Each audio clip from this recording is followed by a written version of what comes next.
Today let's have a look at a really interesting watch. I'm sure a lot of you guys haven't seen one of these before due to the age of it.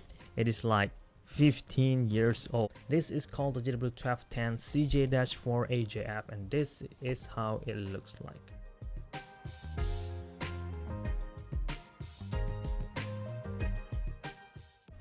It is mostly metal mixed with resin, but the way that they combine both of them is really beautiful. To be honest, that is the only reason why I bought the watch. I'm not so much into the feature at all because they are pretty simple, but the bracelet, look at that. It reminds me like one of those millipede of some kind, right? It's so sick. Anyway, this is an extra links and this is the price tag, which is gonna cost you 45,000 Japanese yen way back in 2004, which is expensive, I know, but today you could buy one of these at really cheap because they are popular. But I'm not sure about this silver and red version though. It's gonna be pretty expensive.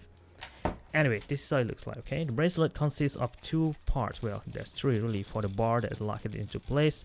Technically, even though it looks like it is resin, but the bars that you put in here, or the pins, actually goes through these metal parts. So even though it looks like it is going through a resin, it is actually metal core in there, so you don't have to worry about this thing breaking. I mean, it could break, but the bracelet's still gonna hold up in place. Just really interesting, and it has a gloss finish over here, matte finish over here, and you combine all of them, it looks like this. And all of the links on these clasps feels really solid. I have to say, it feels very high quality. G-Shock sign over here, and you have a micro adjustment over here for about 306 millimeters, and that's pretty much it for the packaging, the box, and the links. Okay, the way the watch works is exactly similar as this one, which I already demonstrated before, except the watch face is different. If you look closely, the position for the date display is exactly the same. The rest, I mean, they have the same placement, but they looks different. This one is rectangular, and curved shape. They're still displaying the same thing. It is showing us day and seconds display, hour and minutes in analog form, and this is the mode indicator at home time. If I press this button on top right corner over here, you could change that to day and date, and you could change that to date and seconds, or digital time, hour, minutes, and seconds. Pressing mode button once brings you to the world time to 29 time zones and 30 cities pre-registered in. And then you have fire alarm without snooze, but you do have signal. And next you have a countdown timer to 60-minute range only with auto repeat, and it is now being auto repeat already for the second time. And when the timer is off, you can see the number will change to 3. Let me wait to 1 0. There we go. So it tells you how many times the timer has been repeated itself all over again, so which is quite interesting.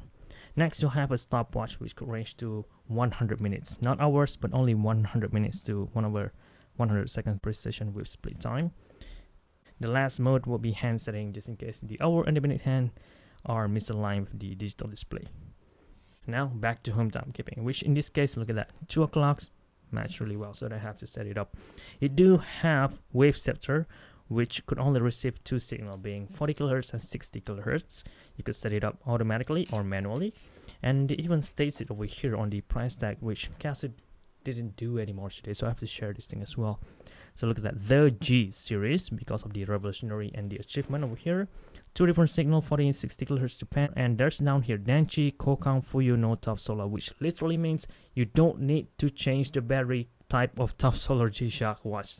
It's really a bold claim for a watch like this, considering this is the same thing and the battery's already expired, which means I have to change it. Super illuminator with full auto light and world time feature. This is the reference number. I just turned off the light just to be able to show to you guys this, which is the amazing blue LED lights that this model have. Blue super illuminator, look at that, both of them, and it looks incredibly cool, especially at nighttime. Holy, this is just gorgeous. It didn't have any EL at all, but it could light up the entire piece, and I love it. And by now, I've already talked about the watch bracelet and also the functions. Let's have a quick look on the watch body, which is just round in shape for the face. The rest is oval in shape.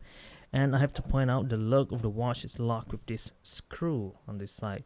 And it's also at the same time have a metal piece that guard this, I would say, adapter for the watch band.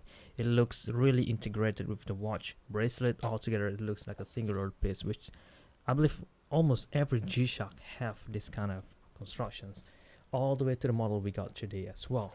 I love how Casio designed the watch and also the watch band as well, which is really unusual since most watchmakers didn't do that on their models. They're focusing more on the watch movement, the watch body only, and they disregard the bracelet entirely. Whereas when we talk about Casio, I have a feeling they have another team that create the movement and another team that create just this design over here, which is cool. In this case, it has 5 button operation, all of which came in metal. One over here, over here, over here, over here, over here. But the one on top was in plastic. This is not a button. This is a cover for the waveceptor antenna, which is actually built in here. Pretty cool, actually. It is inside the watch, but at the same time outside the hard case.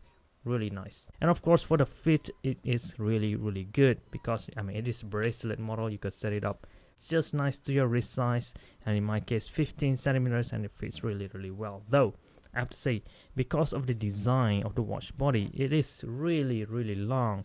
First, they have to add an antenna outside of it, which makes the watch already long, but then they have to make the watch symmetrical, and that's the reason why the bottom part also have to be long, same as the upper parts, and thus increase the length, although the width size, well, I believe pretty much the same as most model. Finally, the thickness, which is just about 15.6 millimeters, which is amazing considering you have a lot of padding, you have a lot of protection, metal bezel, big buttons, and also thick casing on the back as well, which all of this combined increase the strength, visibility, and of course ease of usability.